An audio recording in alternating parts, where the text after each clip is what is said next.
Good afternoon, everyone. Can everybody online hear the voice and see the screen properly? Make sure those who are online have named themselves properly on Zoom so I can identify who you are. Okay. What did we do last time? When we had a class. When I had a class with you guys, what did we do last time? Grammar. Okay. What else? Puzzles. Okay.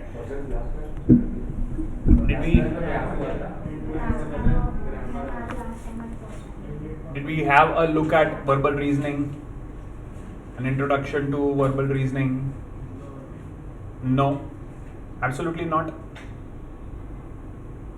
Verbal reasoning, what is meant by a premise and stuff like that. Okay. So then for those who have not attended any session on verbal reasoning, this is going to be an interesting one. Because verbal reasoning now forms a major portion of most entrance examinations. If you take a look at entrance examinations for management or law or media, mass communication, economics, whatever, language plays a very important role, and because of that, verbal reasoning, which is basically how well you can analyze the written statements, forms a major portion of questions. Questions have now started focusing more on such things. Now, the good portion about this particular type of question from the viewpoint of teachers is that there is not much of theory in it, right? So I don't have to teach much. And the bad thing is that because it does not have much theory in it, it means a lot of practice has to be done on these type of questions. So you guys have to practice more than there is anything for teachers to teach.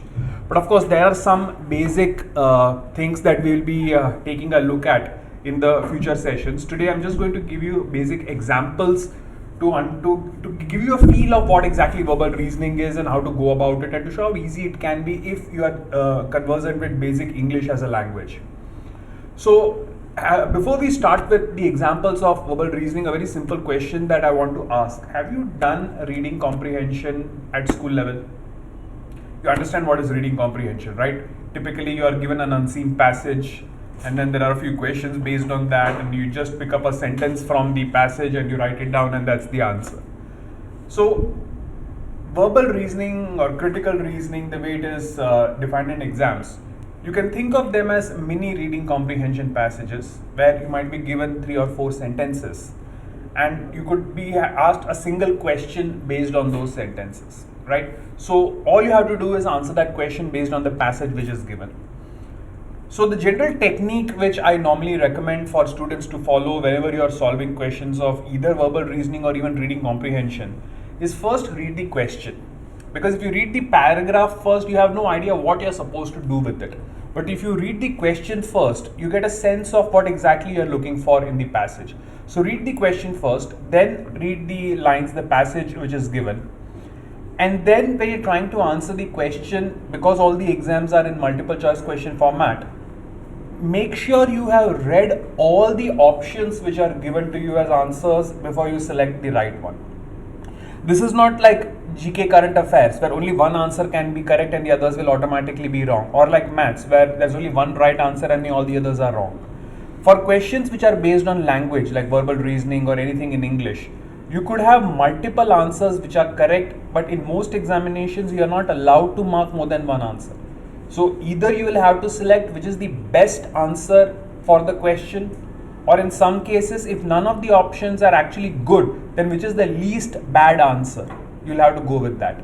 So even if you read the question, the passage and the first option and it seems correct, don't automatically mark it. Make sure that you have read all the options which are part of the question. You have eliminated n-1 answers. So out of 5 options, make sure you are able to eliminate 4 of them before you answer the 5th one as the answer, right? So the basic pattern that we'll be following is number 1, read the question. 2nd, read the passage. 3rd, read all the options. Eliminate all but one of them and then mark the right one, right? So let me give you few examples where I'll take you through the questions and then we will take more of them. So the first one, as you can see, the 5 options A, B, C, D, E are there at the bottom. So the line just above that would be the question. So I'll read the question which says this paragraph best supports the statement. So ultimately you just have to identify what statement from the given options is the one which is supporting the paragraph. So what is the passage? It says, for too long, school cafeterias, in an effort to provide food they thought would be appetizing to young people, mimicked fast food restaurants, serving items such as burgers and fries, pizza, hot dogs, and fried chicken. School districts nationwide are now addressing this trend by incorporating some simple and inexpensive options that will make cafeteria lunches healthier while still appealing to students. So again, the question, this paragraph best supports the statement. Read all the options and decide which one best answers the question.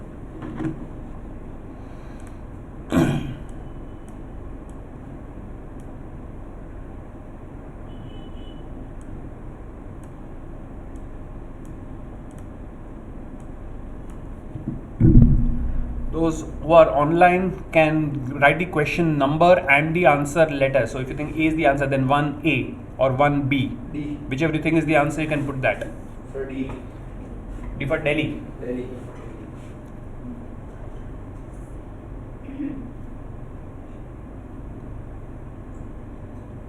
Okay, both online and offline, I'm getting D for Delhi as one of the options. Did you read all the 5 options? Let's check. So basically the paragraph best supports the statement. First one, school cafeteria have always emphasized nutritional guidelines over any other consideration. Anyone for that as the answer? Why not?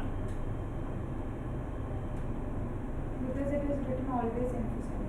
So it's not always emphasized. So on the first line it is written, for too long school cafeterias in an effort to provide food they would be appetizing to young people. So Correct. that's written. Right?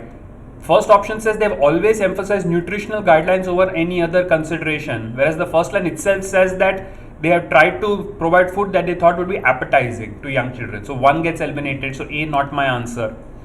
B, anybody? Young people would rather eat in a school cafeteria than a local fast food restaurant. In fact, it's against what the passage is. The school cafeteria is trying to imitate the fast food restaurants, which means students actually want stuff like fast food, not cafeteria. So B definitely not the answer. One person is going with C. Let's see. School lunch menus are becoming healthier due to major new initiatives on the part of school districts.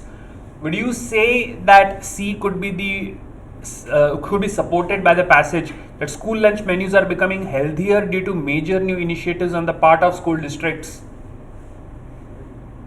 So in the fourth line, school districts nationwide are now addressing this trend by incorporating simple and inexpensive options. Okay.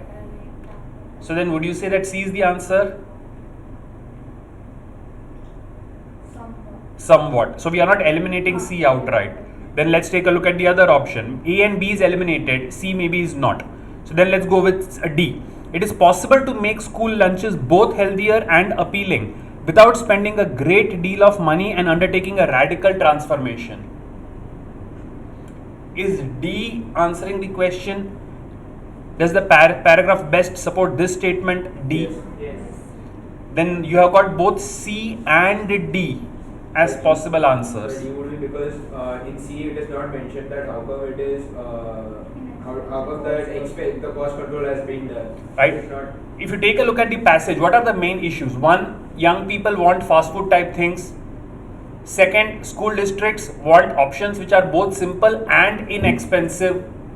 So they want simple food, they want inexpensive food, and yet food that appeals to young students.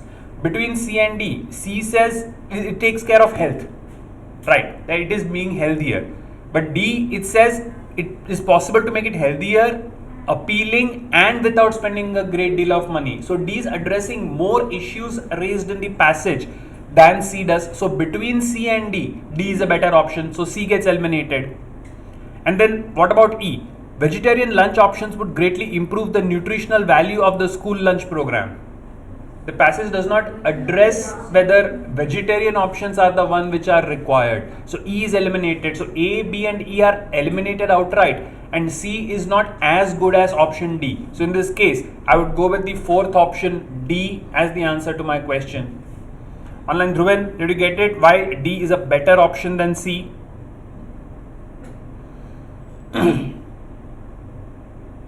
Okay. Next one. This paragraph best supports the statement. So again, read the passage and from the options.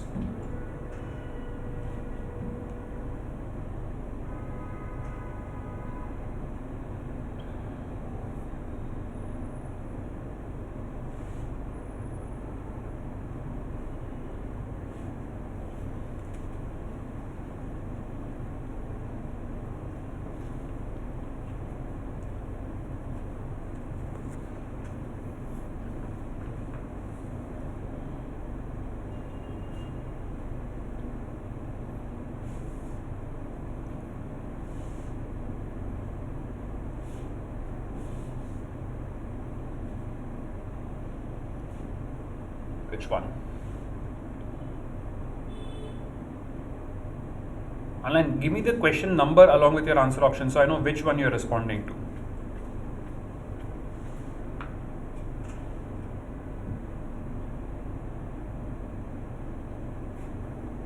Okay.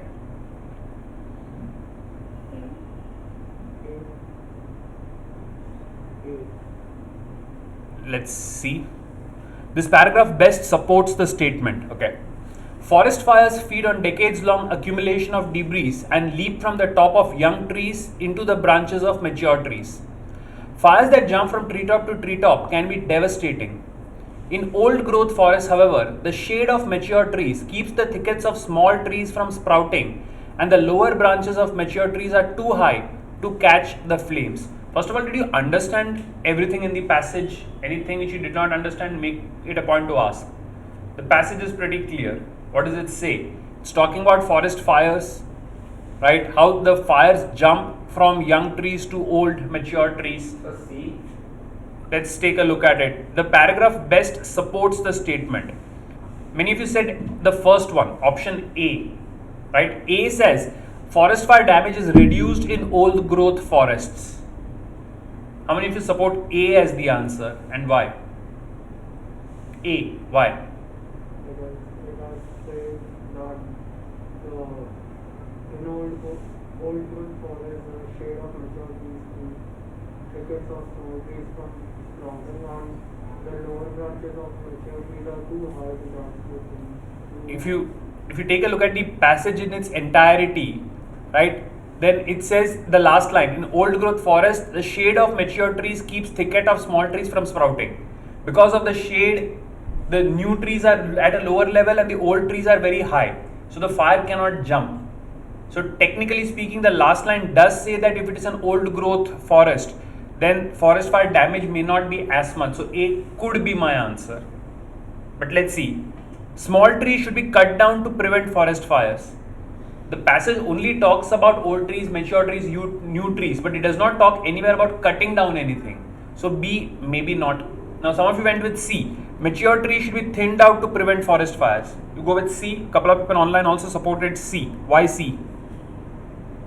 So because it would also so the small trees which are in the shade could have better growth, and as well as the forest fire could not jump from tree to tree as it happens in the long trees. It says that the mature trees keep thickets of small trees from sprouting, and the lower branches of mature trees are too high to catch the flames.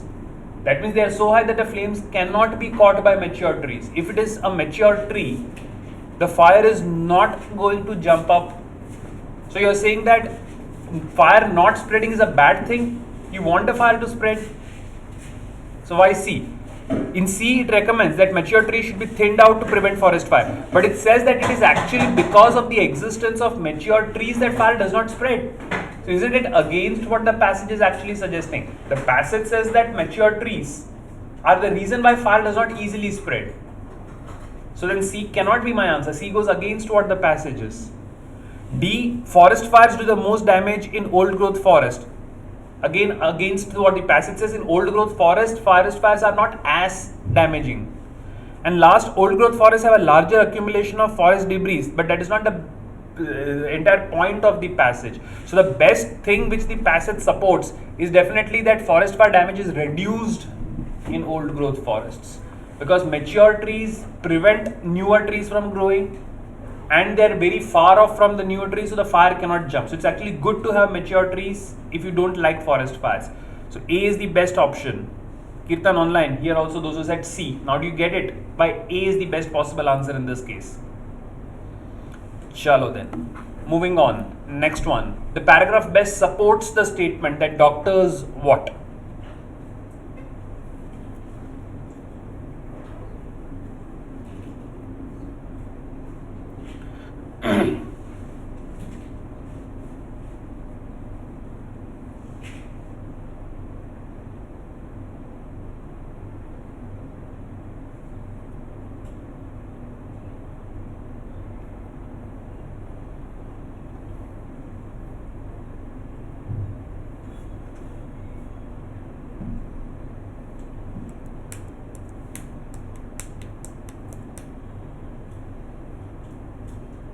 Okay.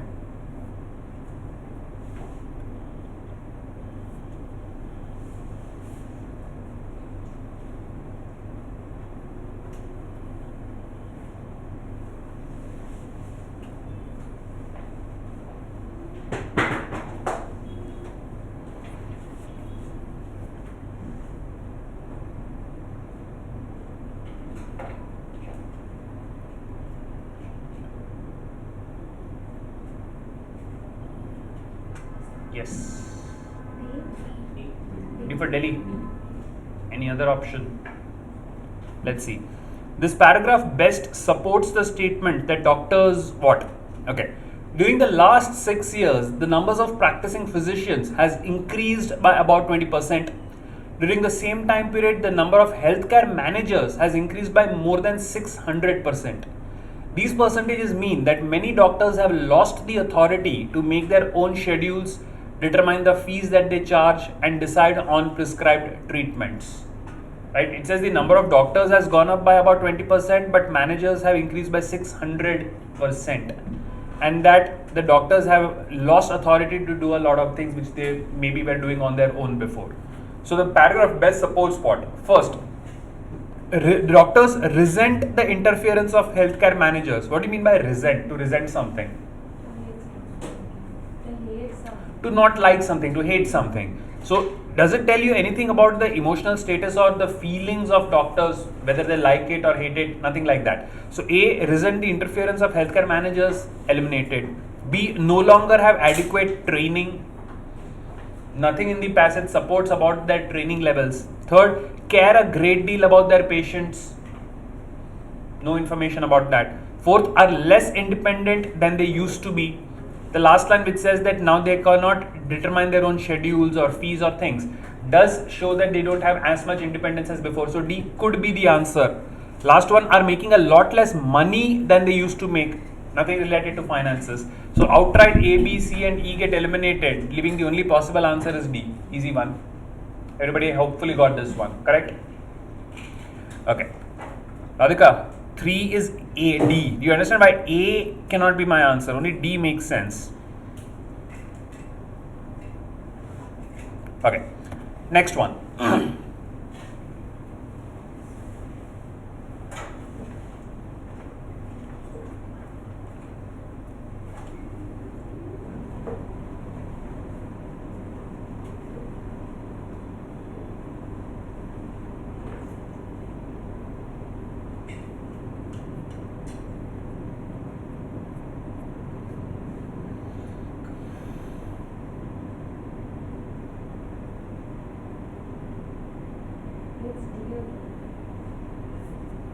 D for Delhi.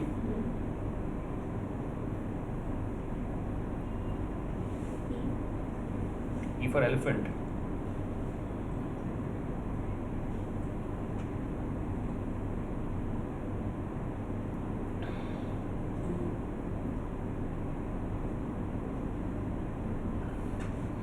The paragraph best supports the statement.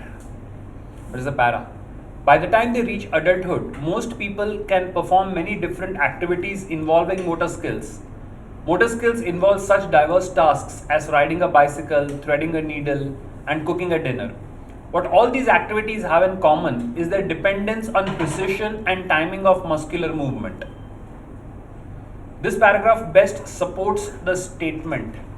Okay, first one, most adults have not refined their motor skills. In fact, the passage says that by the time they reach adulthood, people can actually do these things. So saying that most adults have not refined their motor skills is out. Second one, all adults know how to ride a bicycle. The first line says most people, and it does not necessarily mean all. So B is not necessarily true. Third, refined motor skills are specifically limited to adults.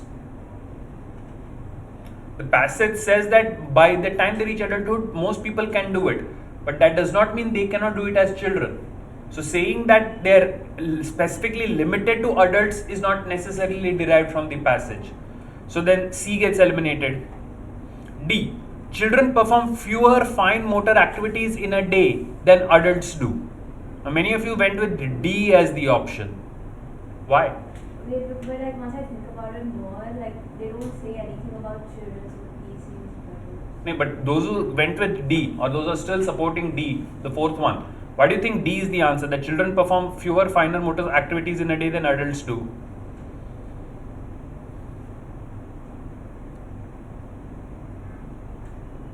Online also a lot of people are going with D. Why? Like I thought of D originally because they say, by the time they reach adulthood, so like therefore, like an interpretation could be that children don't have that many. What exactly is the fourth option saying? It says children perform fewer finer motor activities in a day than adults do. It does not talk about the variety of activities. It simply talks about the number of activities. Right? In a day, children perform less things which are related to motor skills than adults. And do you have anything in the passage which talks about the number of motor skill activities in a day? The passage simply says that by the time they can reach adulthood, people can do a lot of things. But whether they are able to do it as children as well is not discussed. Secondly, it just talks about doing a particular number of activities. But per day, how many activities do you do?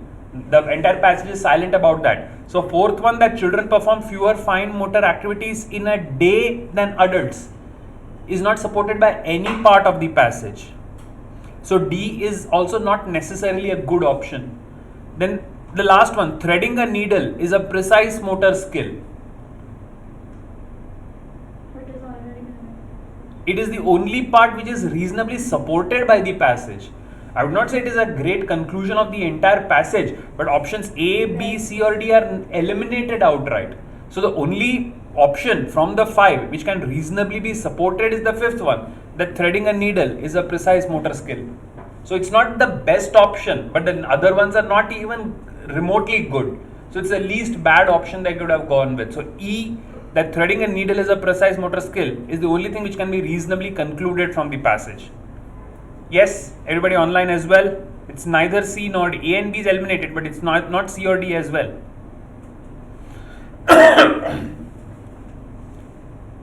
Got it, everyone here online? Okay. Next one. The paragraph best supports the statement.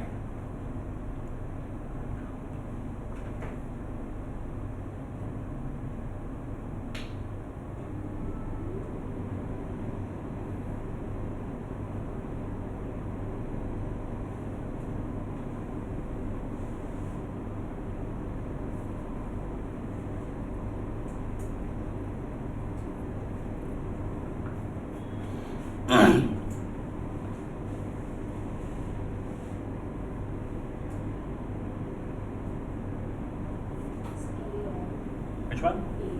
First one.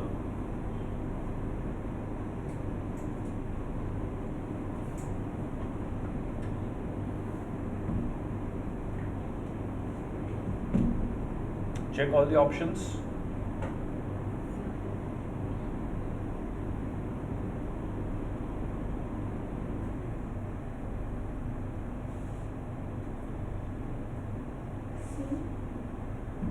Third one.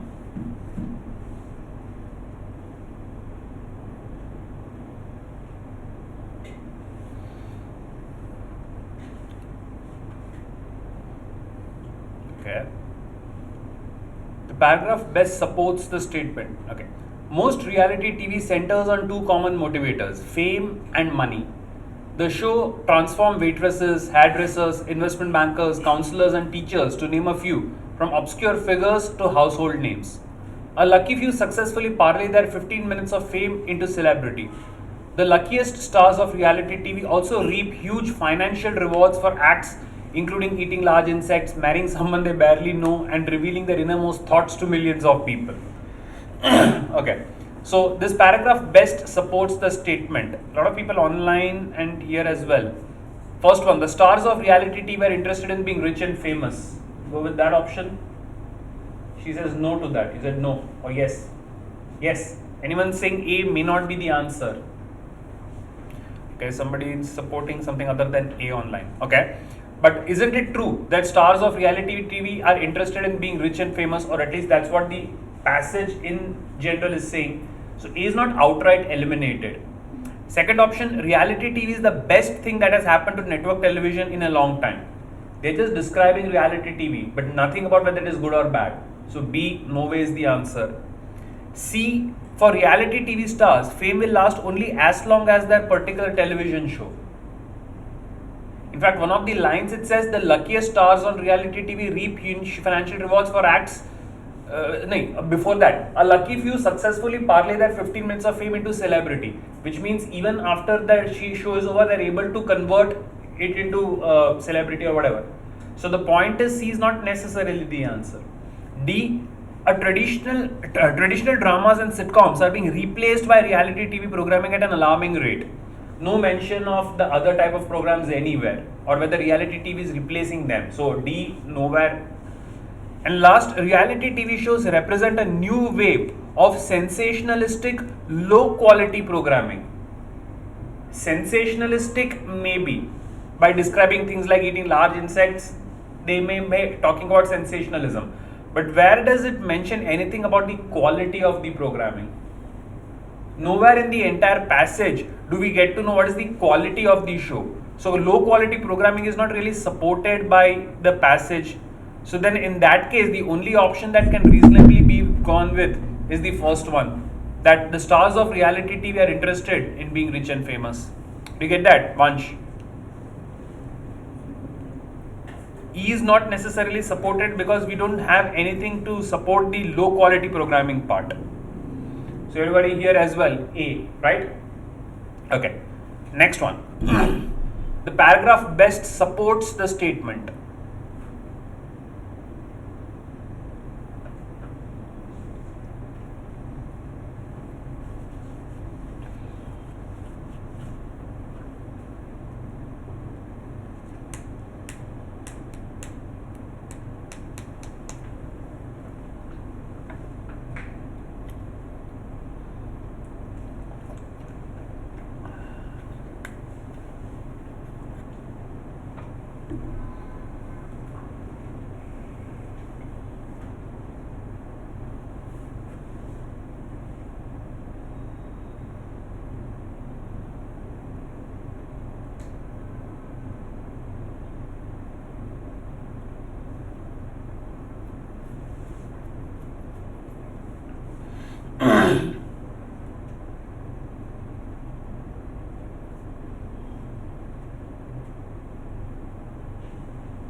Which one?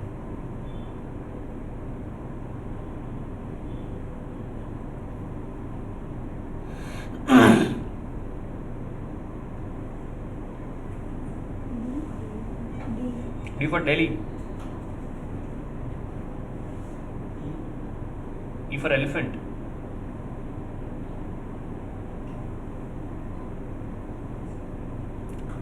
Let's see. So A. First one. So C. I got A, I got D, I got E. And I'm confused between B and C. And you're stuck between B and C. C. So A भी लगता है, B भी लगता है. C more than. You want to go for D for Delhi more than anything else? हाँ. C for cat. C for cat. C for cat. Okay, so I've got supporters for C, D, E, A as well, and B is the only poor one which has got no support yet. Anybody online willing to support B for Bombay? फिर पता चलेगा B might be the answer. नहीं, it's not. Anyway, the image of a knitter as an older woman sitting in a comfortable old-fashioned living room with a basket of yarn at her feet and a bun in her hair is one of the past. As knitting continues to become more popular and increasingly trendy, it is much more difficult to describe the average knitter. Knitters today might be 18, 28, 40 or 65. They may live in a big urban center and take classes in a knitting shop that doubles as a cafe, or they may gather in suburban coffee shops to support one another in knitting and other aspects of life.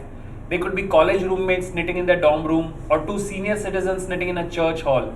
Even men are getting in the act. It would be incredibly difficult to come up with an accurate profile of a contemporary knitter to replace that image of the old woman with the basket of yarn. So essentially it is saying that it is impossible for us now to come up with the image of a knitter. If you say knitter, the traditional image which would have come in our minds is now being challenged. It's no longer an old dadima doing it. You understand what is knitting, right? So it's no longer the image of an old dadima which fits. There's no stereotype as of now. So let's take a look at the options. First one, people are returning to knitting in an attempt to reconnect with simpler times. Who says that knitting is simple? Does the passage in any way say that knitting is something which is associated with things being simple, or knitting is associated with simpler times? No. So saying that option A it's out. Option A cannot be my answer. Okay. Second, knitting is now more of a group activity as opposed to an individual hobby. It says that it may be done in groups as well, but nowhere does it say that it is now no longer an individual hobby. In fact, they are saying that there is no definition of who does knitting. It could be done by any sort of a person. It could be an individual, it could be a group, young, old, whatever. So saying that it is more of a group activity as opposed to individual hobby is not necessarily my answer. So B may not be the one. Third, creating an accurate profile of a particular type of person depends on people in this group having traits and characteristics in common.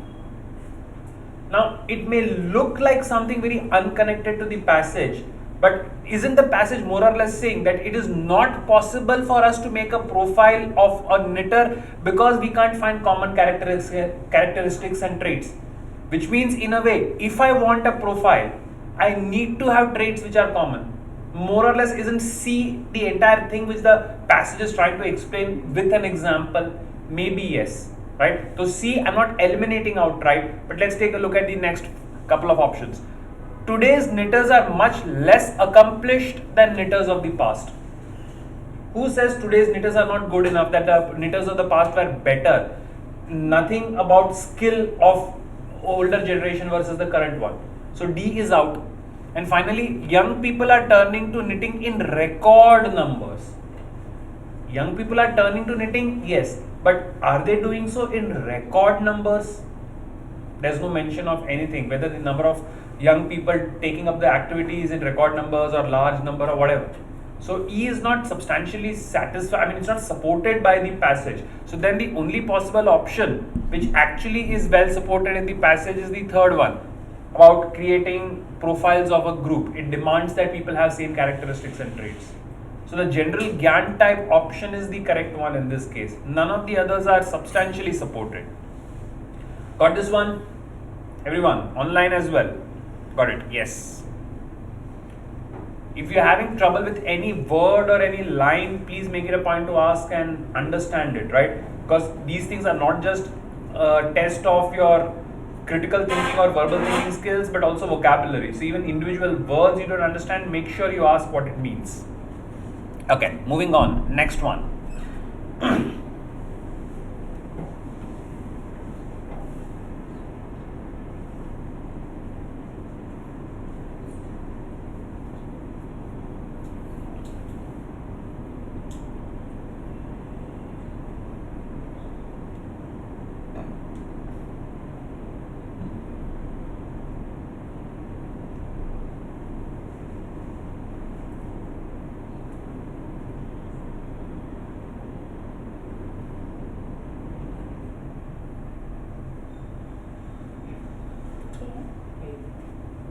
First one.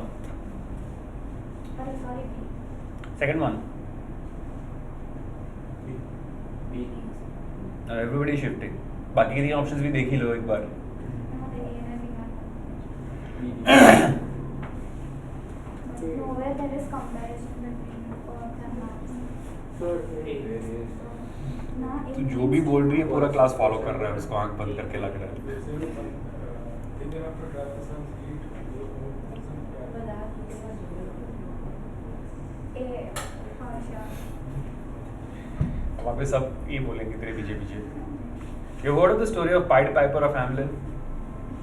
Bean बजाते हैं, everybody follows it. The class you seem to be the Pied Piper in the class. You're giving an answer, everybody's following that. Let's see. Okay. The paragraph best supports the statement. Close-up images of Mars by the Mariner 9 probe indicated networks of valleys that looked like the stream beds on Earth. These images also implied that Mars once had an atmosphere that was thick enough to trap the sun's heat. If this were true, something happened to Mars billions of years ago that stripped away the planet's atmosphere. So Mars had a thick atmosphere, but no longer it has that. Essential part of the passage. So first, Mars now has little or no atmosphere. Yes, because the passage does say that once upon a time it did, and then something happened which stripped it. So yes, Mars now has little or no atmosphere, could be true. Second, Mars once had thicker atmosphere than Earth does. Did Mars have thick atmosphere in the past? Yes, but was it thicker than Earth? I don't know. There is no comparison of the atmosphere of Mars and Earth. So did it have a thick atmosphere? Yes, but was it thicker than that of Earth? The passage is silent about that. So B, no. Third, the Mariner 9 probe took the first pictures of Mars. The Mariner 9 took pictures, but were they the first one? I don't know. Again, not supported in the passage. Fourth, Mars is closer to the sun than Earth is. Or fifth, Mars is more mountainous than Earth is. There is nothing which compares the features of Mars with that of Earth. It simply talks about what is there on Mars, but it does not say anything about comparing either the atmosphere or the distance from the sun or the number of mountains or whatever. So A, D, E eliminated, C also eliminated, B, C, D and E eliminated. The only one which is reasonably true is A. So A has to be my answer, not B. Online, most of you got it. Kirtan, now did you get it? There is no comparison between the atmospheres of the 2 planets. So B cannot be my answer. Right.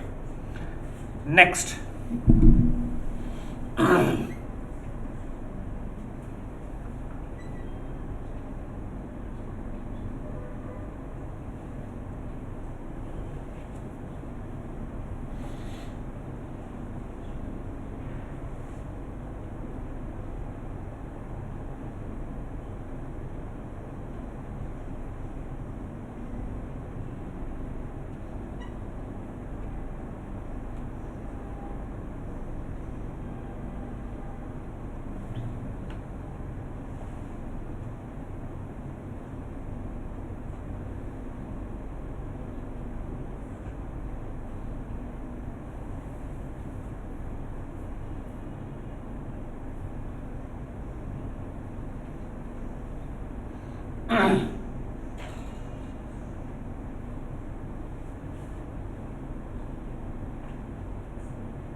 Third one.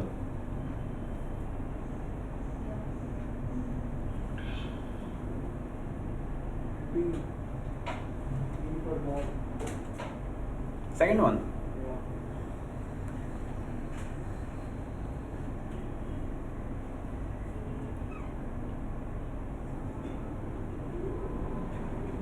You have heard of pyramid schemes? You understand what are pyramid schemes? No? Okay. So first let me talk about what exactly is a pyramid scheme. There are typical, many people run these multi-level marketing schemes. The technical name is also a multi-level marketing scheme, but they are called pyramid schemes, where the first customer has to go and find and has to recruit 2 more customers. right? So I'm the first customer, I'll recruit 2 customers, so some amount paid by the 2 customers below me, I'll get their profit. Then each of those 2 customers have to go and recruit 2 more customers. So the third level customers will pay some money to the second level, and from that also I as the first level customer will get. So like that, every customer has to keep on getting new customers below them in the pyramid. That it's called a pyramid because if you draw the shape 1, 2, 4, 8, it becomes the shape of a pyramid. So people at higher levels, the more people recruited below them, the more money they are supposed to get. So many such schemes exist in the market today, and in fact some very popular brand names are also accused of being multi-level marketing schemes. Like once upon a time, you must have heard of a product called Amway. I don't know whether it still exists, right? But Amway products, at one time people used to claim that it is a multi-level marketing scheme or a pyramid scheme. So many governments have, in fact many countries have outlawed or illegalized multi-level marketing, but still people keep on doing it. So it's a scheme where you have to get more customers under you for you to get paid, and उसके meetings होते हैं, and घर में लोग उसके presentations देते हैं, and you will get so much of money, it's so easy. In reality, it doesn't work. समझ जाओ what type of schemes they are, and some very popular brand names actually are multi-level marketing schemes. Anyway, so originating in the 1920s, the pyramid scheme is one of the oldest con games going. You know, understand what is a con game? लोगों को बेवकूफ बनाना. A con man is a person who makes fool of people, right? So con games. Honest people are often pulled in thinking the scheme is a legitimate investment enterprise. The first customer to fall for the pyramid scheme will actually make money, big money, and will therefore persuade people, friends and relatives to join also. The chain then continues with the con artist who originated the scheme, pocketing rather than investing the money. Finally, the pyramid collapses, but by that time the scam artist will usually have moved out of town, leaving no forwarding address. So initially, if you are in the first few levels of the pyramid scheme, you can actually make money. But over a period of time, the scheme is going to collapse. But by the time it reaches that, the original person would have escaped with the money. So that's how it basically works. Okay, so the paragraph best supports the statement. First one, it is fairly easy to spot a pyramid scheme in the making. Where does the passage say that it is easy to identify a pyramid scheme? It doesn't. Second, the first customer of a pyramid scheme is the most gullible. What does the word gullible mean? Easily. A person who can easily be fooled. But the passage says that actually the first customer will make a lot of money. So how is that? If a fool makes a lot of money, then I want to be a fool. No. The first customer actually is not in a bad position. So saying that the first customer is the most gullible is not necessarily true. So B is not supported. C, people who set up pyramid scheme are able to fool honest people. More or less that is exactly what the entire scheme is. So C can be the answer. Fourth, the pyramid scheme had its heyday in 1920s, but it's making a comeback. What does heyday mean? To be the heyday. No, heyday means when you are at your maximum potential. So heyday is basically the day where you are making a lot of profits, or the day where you are most successful. So the pyramid scheme was most successful in 1920, but it's making a comeback. The passage doesn't say anything about that. And last, the pyramid scheme got its name from the structure I explained, but the passage didn't. So the best possible answer in this, a lot of people definitely got it, has to be C. That people who set up the schemes are able to fool honest people. Not E, Vansh, because E was an explanation which I gave, but the passage itself does not give you the name of the scheme and the connection with the structure. You get that, everyone? Okay. Next. What is the point at issue between Quinn and Dakota?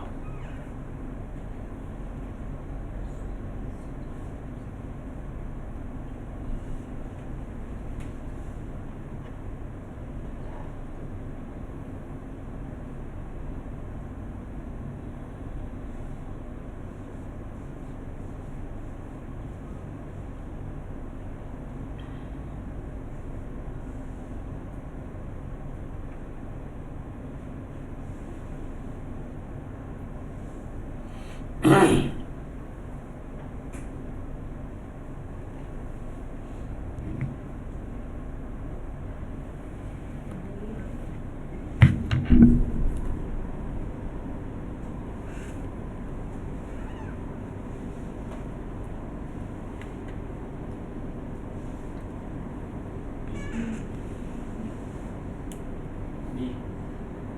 D for Delhi.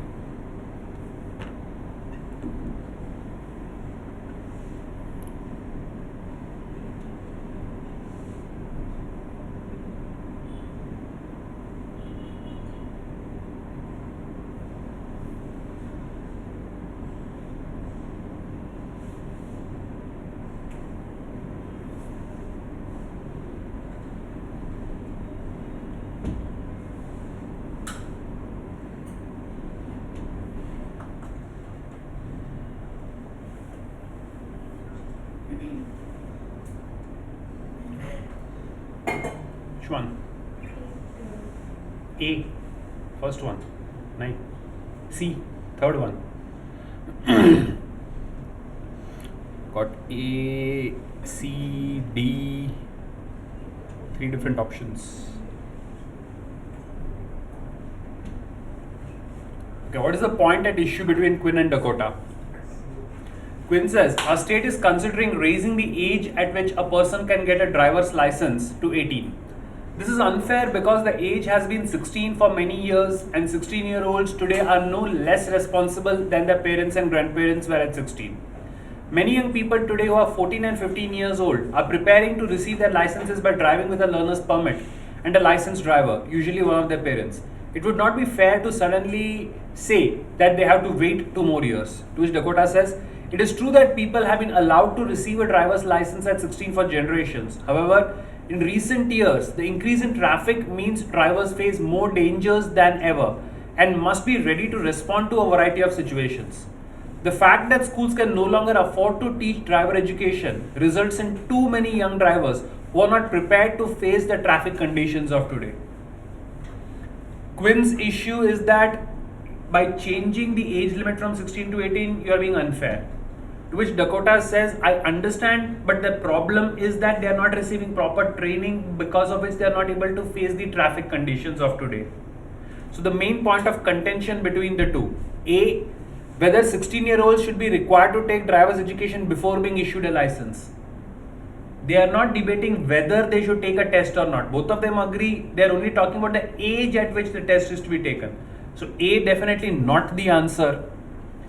B, whether schools ought to provide driver education to 14 and 15-year-old students. Quinn doesn't mention anything about schools providing education, and Dakota says that schools are not able to afford it. So the point of argument between them is not whether schools should do it or not, because Dakota is saying they are not able to do it. So B, not my answer. C, whether the standards for issuing driver's license should become more stringent. They're not talking about the standards for issuing a license, they're talking about the age. And more than the age, they're talking about the reason why it is not proper to issue it to 16-year-olds. So C, maybe not.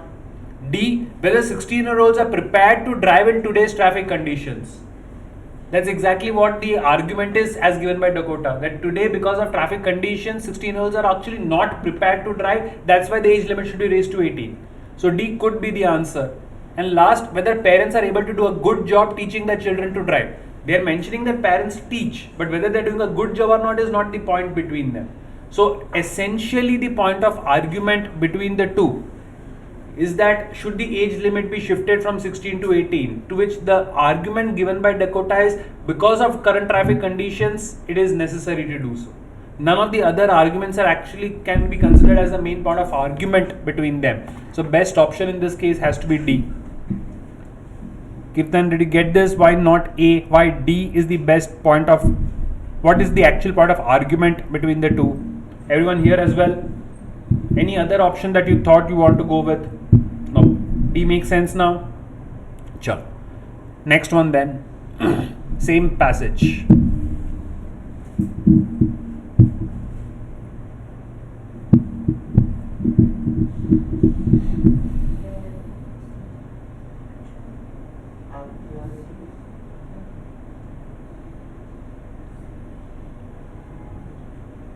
It's literally the same passage.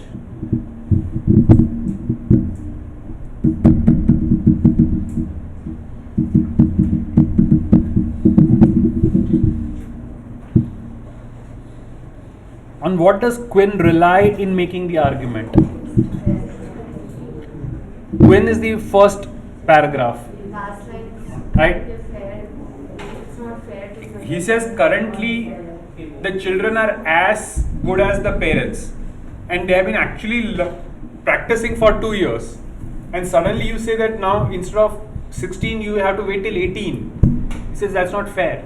So is he relying on statistics? He's not giving any numbers. Is he relying on emotion? Actually not. Is he relying on fairness? That is literally the argument that he's making. The last line, that it would not be fair to suddenly say that they have to wait 2 more years. He actually is talking about how unfair it is that they've already been given 2 years to learn, and now when they're on the verge of getting the license, you say you have to wait 2 more years. That's not fair. He literally uses the word fair. So fairness could be the point. And what do anecdotes mean? Instances as well. Small stories and instances of things, right? But he's not giving examples through anecdotes or stories and actualities, whatever that means. He literally is arguing on the basis of fairness, that when they've already been practicing for 2 years, it would be unfair to make them wait for 2 more years. So it is fairness that Quinn uses as the center point of his argument. So C has to be my answer. Makes sense? Dhruvan? He doesn't talk with emotions. He's talking about fairness. He literally uses the word fair in the last line of his argument.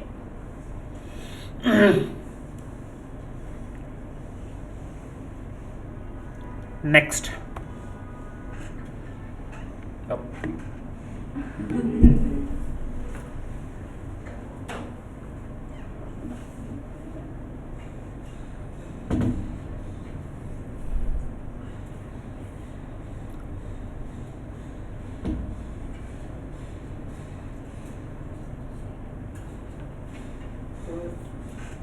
What's an anthology?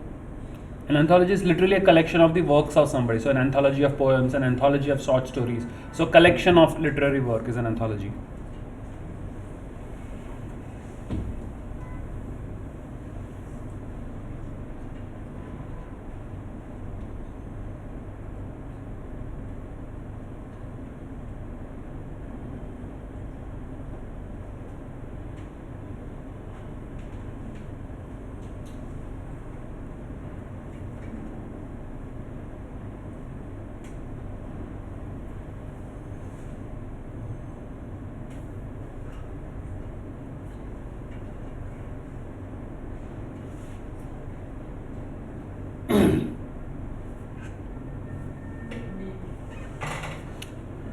So this paragraph best supports the statement. One New York publisher has estimated that 50,000 to 60,000 people in the United States want an anthology that includes the complete work of William Shakespeare. And what accounts for this renewed interest in Shakespeare? As scholars point out, his psychological insights into both male and female characteristics are amazing even today. The answer was inadvertently pointed out, but let's just go through the options. First one, Shakespeare's characters are more interesting than fictional characters. No comparison with fiction. People even today are interested in Shakespeare's work because of the characters. Last line literally says that the psychological insights are blah blah blah. So B could be. Third, academic scholars are putting together an anthology of Shakespeare's work. People want it, but whether it is actually being done, not mentioned in the passage, so not C. New Yorkers have a renewed interest in the works of Shakespeare. The passage talks about people of US, but not New York in specific, so not D. And Shakespeare was a psychiatrist as well as a playwright. No. It only says that his psychological insights are there, but it doesn't talk about him being a psychiatrist. And psychological insights would lead us to the word psychologist, not psychiatrist. So in any case, the answer has to be B. Tell me you knew B is the answer because the answer was shown before. Okay, next one.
Which one?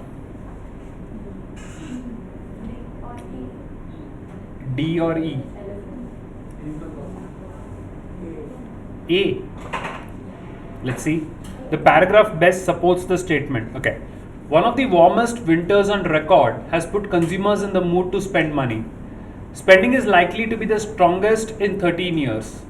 During the month of February, sales of existing single family homes hit an annual record rate of 4.75 million. Okay. So this has been the highest record since the last 13 years, and it's one of the warmest winters as well. Okay. The paragraph best supports the statement. A. Consumer spending will be higher 13 years from now than it is today. How? A. Spending is likely to be the strongest in 13 years. Yeah. So what does it mean? That for the past 13 years, this year's record has been the highest. When you read it, one of the warmest winters on record has put consumers in the mood to spend money. Spending is likely to be the strongest in 13 years. That means this year's spending is likely to be the highest of the past 13 years. They're not predicting the future of 13 years. They're saying since the past 13 years, this is the highest. So A, definitely not my answer. B, more people buy houses in the month of February than in any other month. I know February, but I don't know any other month. So I cannot do that comparison without data. So definitely not B. C, during the winter months, the price of single family homes are the lowest. People are wanting to buy, but is the reason because the prices are the lowest? I don't know. So not necessarily C. D, there were about 4 million homes for sales during the month of February. First of all, if the annual record rate of 4.75 million were reached, the minimum there should have been 4.75 million houses for sale in the first place. So D, not much supported in any case. Last, warm winter weather is likely to affect the rate of home sales. If you take both the first and second line together, that one of the warmest winters on record has put consumers in the mood to spend, and spending is likely to be the strongest. Then obviously they are showing you a correlation between the rate of home sales and warm weather. So the reasonable thing which can be is option E. Dhruvan changed answer. Okay. Others, I hope everybody got it now. He didn't answer, but at least now we got it why E should be the answer in this case. Everyone here as well? Pakka? Okay. Next.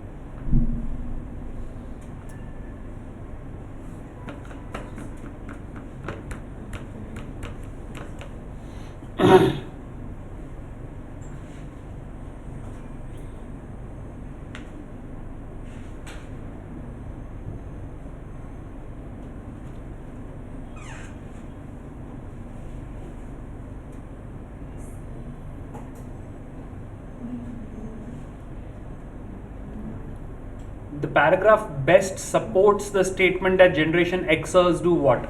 Okay. Generation Xers are those people born roughly between 1965 and 1981. As employees, Generation Xers tend to be more challenged when they can carry out tasks independently. This makes Generation Xers the most entrepreneurial generation in history. Okay. The paragraph best supports the statement that generation Xers. Okay, first one, work harder than people from other generations. Nothing about how hard working they are, especially in comparison with someone else. So definitely not A. B, have a tendency to be self-directed workers. If you take a look at the line which says they are most challenged when they can carry out tasks independently. So that points towards the fact that they could be self-directed. So B could be the answer. C, have an interest in making history. Nothing related to that. D, tend to work in jobs that require risk-taking behavior. How? Somebody said D. How do you get risk-taking behavior? Entrepreneurship is. But what says entrepreneurship is risk-taking behavior? It's definitely. Which part of the passage says that being an entrepreneur is equal to risk-taking behavior? No, but like, It's obviously more than a job, right? What? If you are opening a business, you don't have a. Which part of the passage says that? but when somebody Like- is more challenged, that means that they're less likely to do that. What? So what has that anything to do with risk-taking behavior? Well, if Generation Xers are more challenged when they work independently, then why would So they it means want that they're to- independent. But where does it say that they are risk-taking? But yet, ठीक है, but वो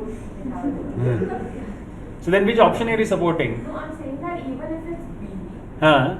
it's said that they're more challenged when they work alone. Huh? Then why would they want to work alone? They tend to be more challenged when they can carry out tasks independently. Yeah. Huh?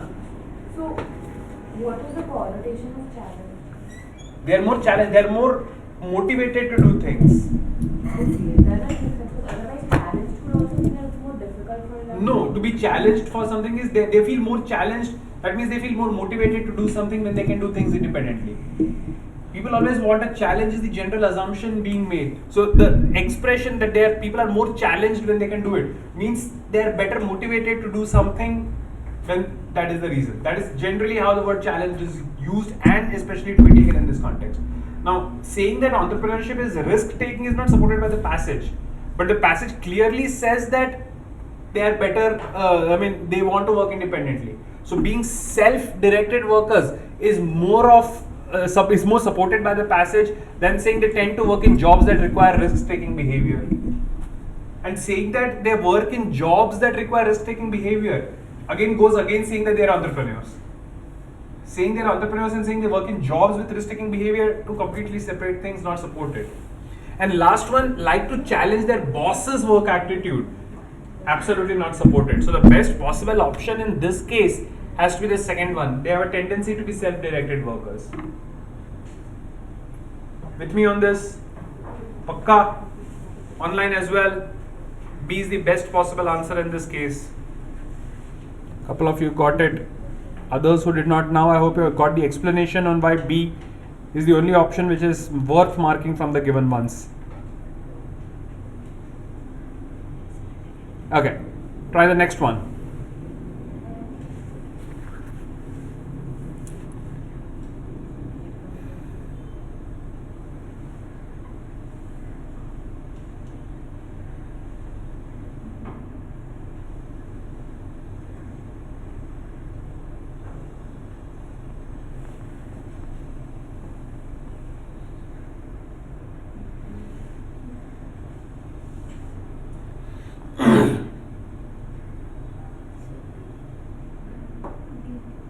Fourth one. Fourth one. Option B, D. Getting two choices. C.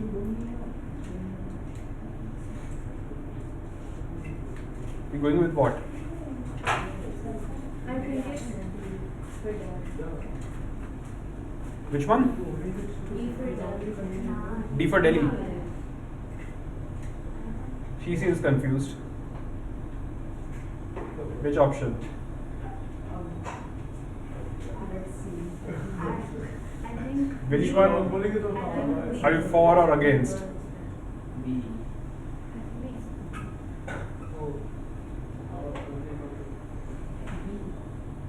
I mean, whatever his option, what is your option? I think it's B for Bombay. Let's see. The paragraph best supports this statement. Okay. If you're a fitness walker, there's no need for a commute to a health club. Your neighborhood can be a health club. You don't need a lot of fancy equipment to get a good workout either. All you need is a well-designed pair of athletic shoes. So you have to support the statement, okay? A, which says fitness walking is a better form of exercise than weightlifting. The passage is silent about weightlifting, so A, definitely not my answer. The wrong point. Weightlifting Huh? Weightlifting It's better. is better. Is better than what? It was a point that it's wrong. Fitness walking can't be. You're into weightlifting. Then, You're a weight head. huh? Dumbbell head. Okay, I'm an anti-exerciser, so it really doesn't matter for me. All of them are bad. Anyway. So second, a membership in a health club is a poor investment. How is it says that it is not required to put, but saying that it is a poor investment, That's what it means, right? There's no need. you don't need to do it. But if you do it, that's not necessarily a bad thing. But That will be that's They're not saying, see, calling something a poor investment means what? That's not it's wrong. No. That it should not be done. ठीक है. Right? They are saying that it is not required, but if you do it, it's okay. Calling something a poor investment doesn't mean you should not do it. It means that you should not do it. Here they're saying you don't need to do it, but if you have done it, it's okay. So calling membership in a health club as a poor investment is not necessarily what the passage says. Then walking outdoors provides a better workout than walking indoors. It says walking is good, but outdoors versus indoors, nothing about that. Fourth, fitness walking is a convenient and valuable form of exercise. The passage more or less says that you don't need anything, you just walk. So it is convenient and it is valuable. So D, better than the other options so far. And last, poorly designed athletic shoes can cause major foot injuries. It says you need a well-designed pair of shoes, but why is not mentioned. What will happen if your shoes are not well designed? I don't know. So E is not explained away in the passage. So then the best possible option definitely becomes D. Right? It does not say that it is a poor investment. It says you don't need it. If you do it, fine. But if you have not done it so far, then don't do it in the future. So best option is D. Yes? Oh madam. Oh auntie ji. Definitely. नहीं, बाजू वाले case में घुसा है, कुछ ज़्यादा interesting चल रहा होगा वहाँ पे. क्या चल क्या रहा है? Can't exactly spy on them from here. Got something more interesting than my verbal reasoning? Because I am always on the lookout for good and interesting things. This is definitely boring. I know. So what's more interesting? I was explaining to a student like the same thing but using SATs as an example. Huh? I was explaining her this only, so she wasn't understanding it. अच्छा. The standard explanation that we tried to give, that I was explaining the same thing in class. चल तो कुछ और ही रहा होगा. Different way. I have given the same excuses in school, so it's okay.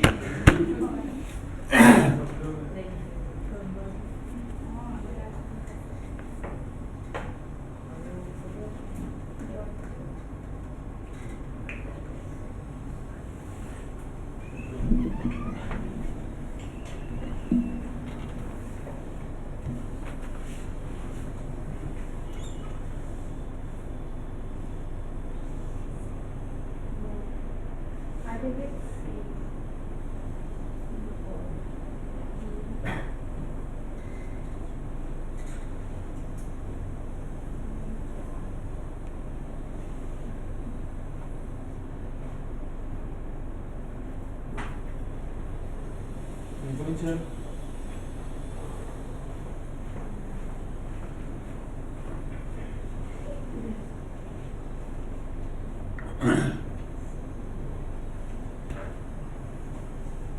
Which one? The paragraph best supports the statement. Okay. In the past, consumers would rarely walk into an ice cream store and order low-fat ice cream. But that isn't the case today. An increasing health consciousness combined with a much bigger selection of tasty low-fat foods in all categories has made low-fat ice cream a very profitable item for ice cream store owners. Okay. Option A, low-fat ice cream produces more revenue than other low-fat foods. There's nothing about other low-fat foods, so A, definitely not. B, ice cream store owners would be better off carrying only low-fat ice cream. It says it is not bad to carry low fat, you can make a profit. But that does not say that non-low fat is now to be removed. It says carry everything is going to make a profit. So saying ice cream stoners would be better off carrying only low fat ice cream is not necessarily true. Because low fat also gives you profit. So carry everything which makes profit. So B, not my answer.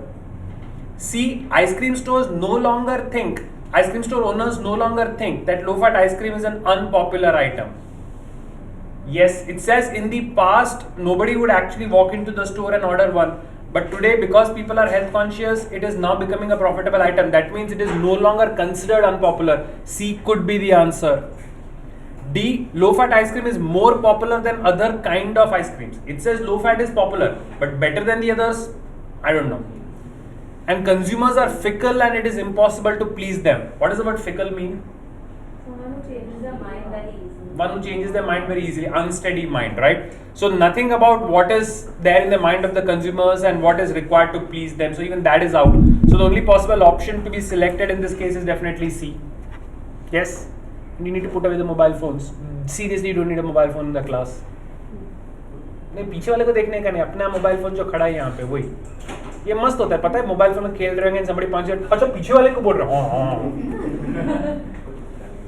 Did everybody get this? Why C? पक्का? Okay.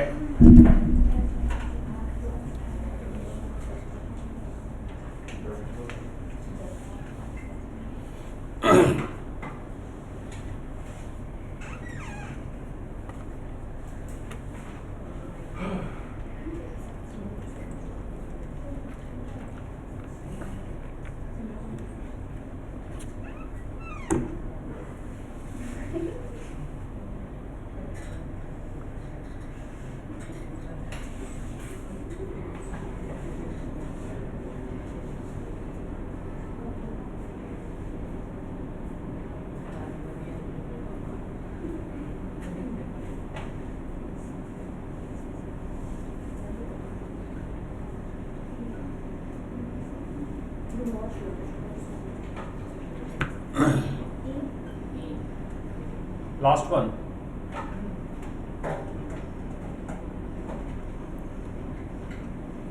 Most of online also going in for E. One person has gone for C. Okay. The paragraph best supports the statement.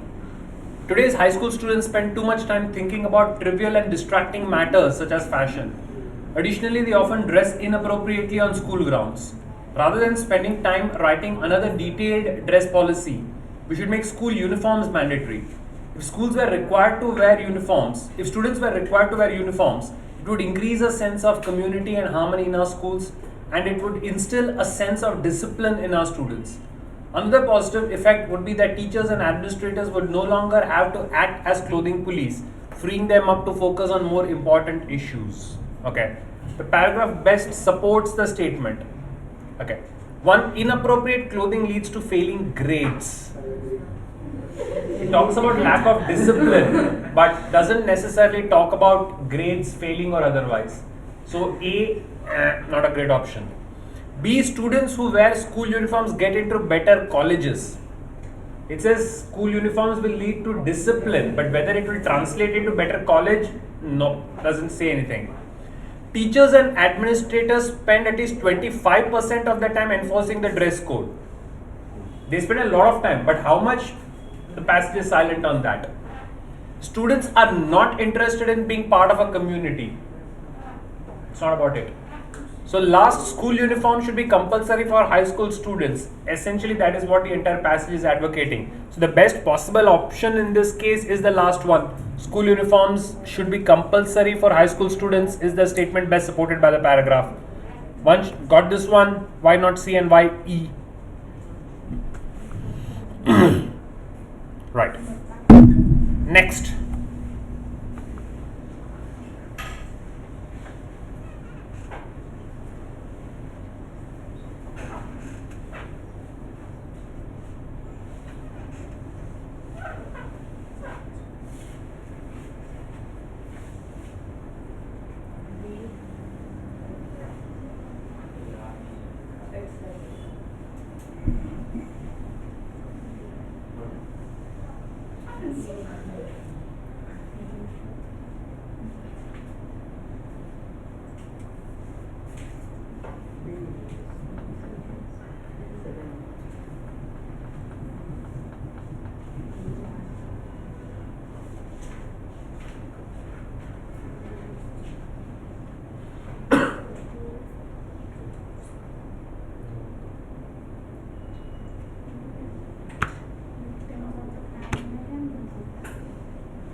Which one?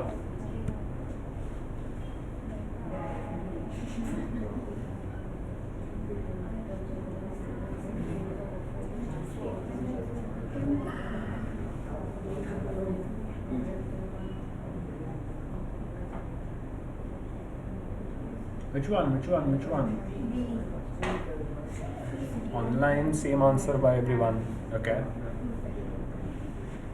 The paragraph best supports the statements that victims of a crime should what? Okay.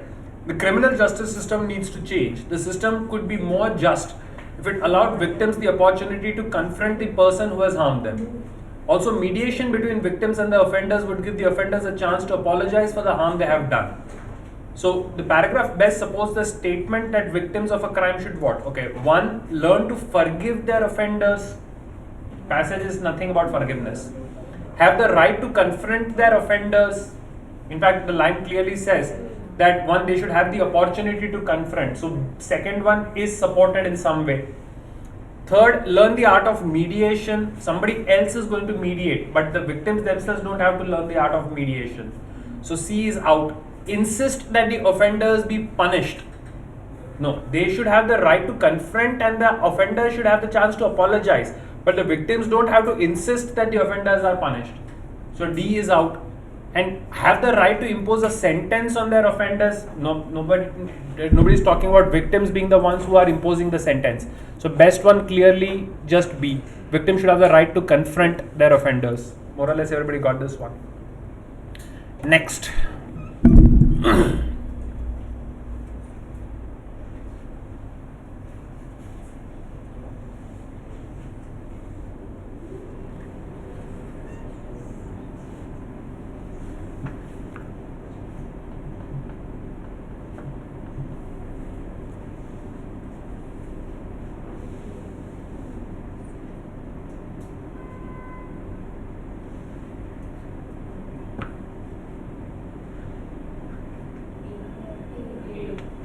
Which one? A few states in this country are considering legislation that would prohibit schools from using calculators before the 6th grade. Other states take a different position. Some states are insisting on the purchase of graphing calculators for every student in middle school. So on one hand they say it shouldn't, and others they say they should. So the paragraph best supports this statement. A, there are at least 2 opinions about the use of calculators in school. That is true for and against. Calculators are frequently a detriment to learning math. While one says that, the other say they should be given. So that is not necessarily a universal position. State legislatures are more involved in education than ever before. Not at all a part of the passage. The price of graphing calculators is less when schools buy in bulk. Nothing mentioned about price. The arguments against calculators in school is unfounded. No, there is some reasonable argument given for it in the first half. So the best possible option definitely is the first one. We can just say that there are at least 2 opinions about calculators in schools. Nothing more, nothing less. Next.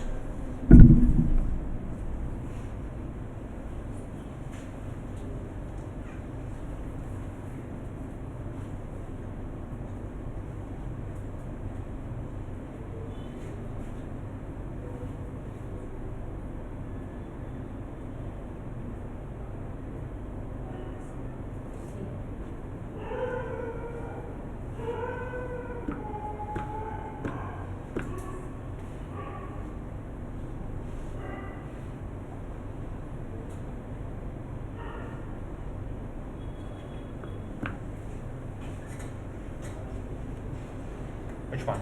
C. The paragraph best supports the statement. Okay. Today's workforce has a new set of social values. 10 years ago, a manager who was offered a promotion in a distant city would not have questioned the move. Today, a manager in that same situation might choose family happiness instead of career advancement. Okay. A, most managers are not loyal to the corporations for what they work. It's not a question of loyalty. B, businesses today do not understand their employees' needs. No, nothing mentioned about whether businesses understand this or not. C, employees' social values have changed over the past 10 years. Yes. 4th, career advancement is not important to today's business managers. They are not saying it is not important. They're just saying that the other thing is more important. Companies should require their employees to accept promotions. Nothing about that. So the best possible option definitely happens to be C in this case. Clear? Everyone got this one?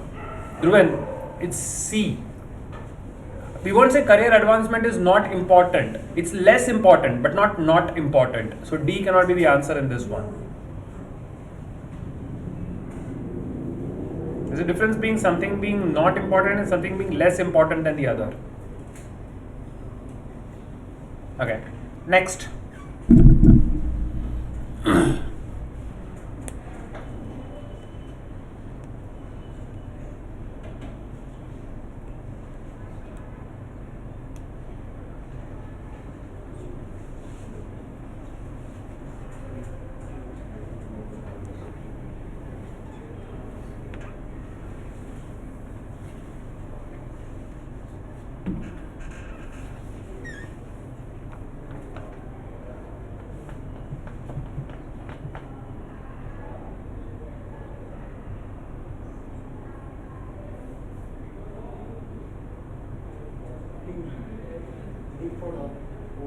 Fourth one.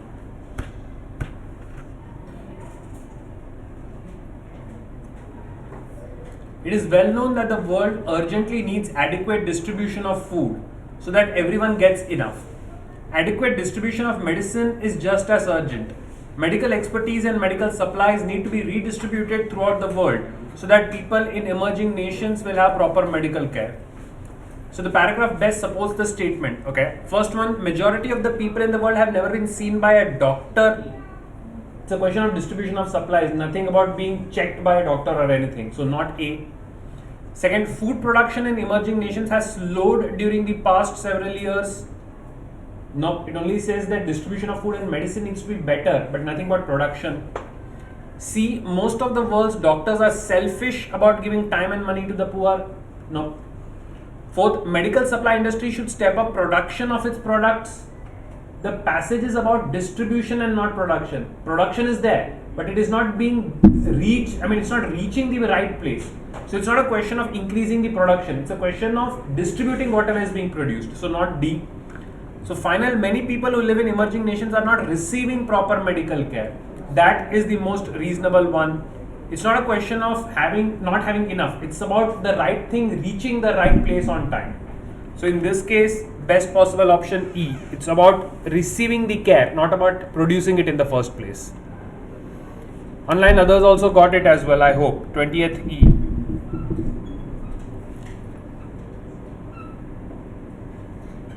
Okay. Next.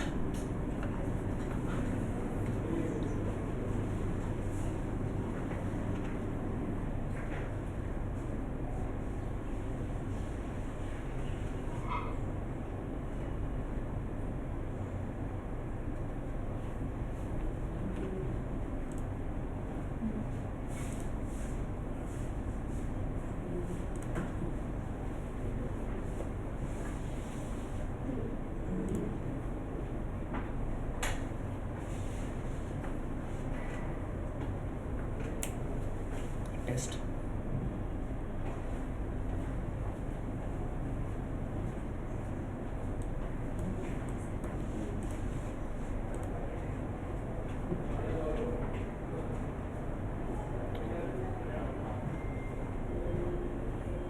The paragraph best supports the statement. Which one? Okay. Yoga has become a very popular type of exercise, but it may not be for everyone.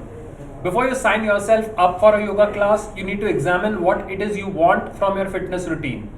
If you're looking for a high energy, fast paced aerobic workout, a yoga class might not be your best choice. So the paragraph best supports what? One, yoga is more popular than high impact aerobics. It's not a question of popularity, so definitely not A. B, before embarking on a new exercise regimen, you should think about your needs and desires. The passage does say that you should first check what you want and then decide to do it. So B could be the answer. C, yoga is changing the world of fitness in major ways.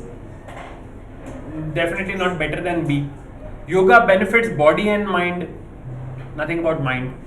Most people think that yoga isn't a rigorous form of exercise. No.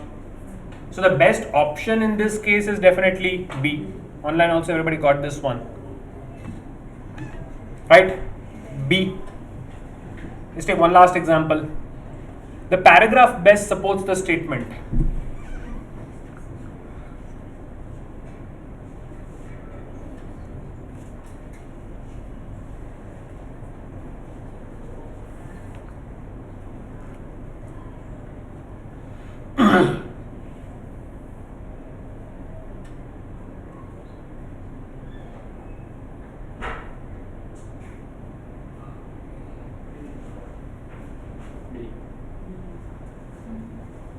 Which one?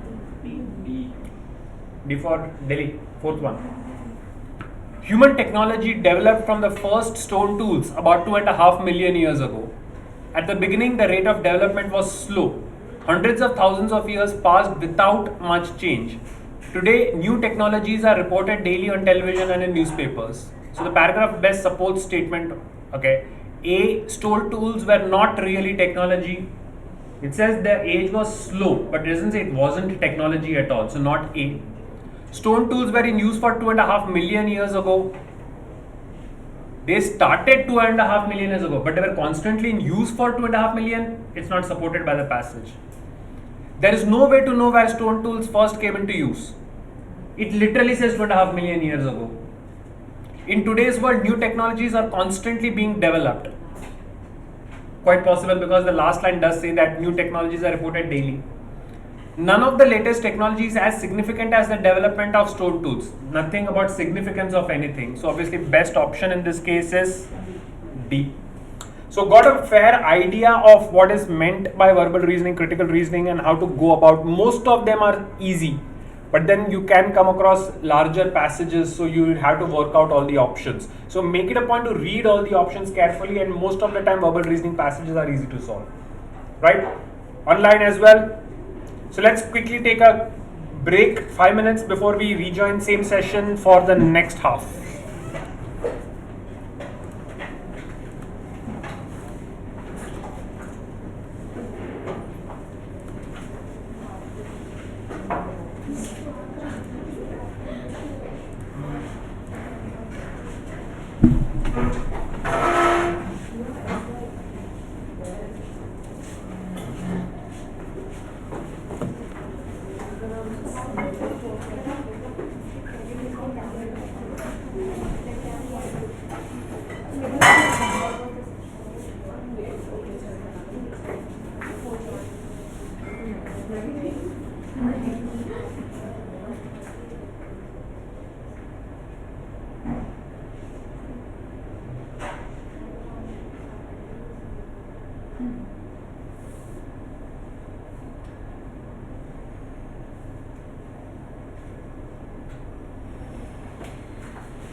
Chalo.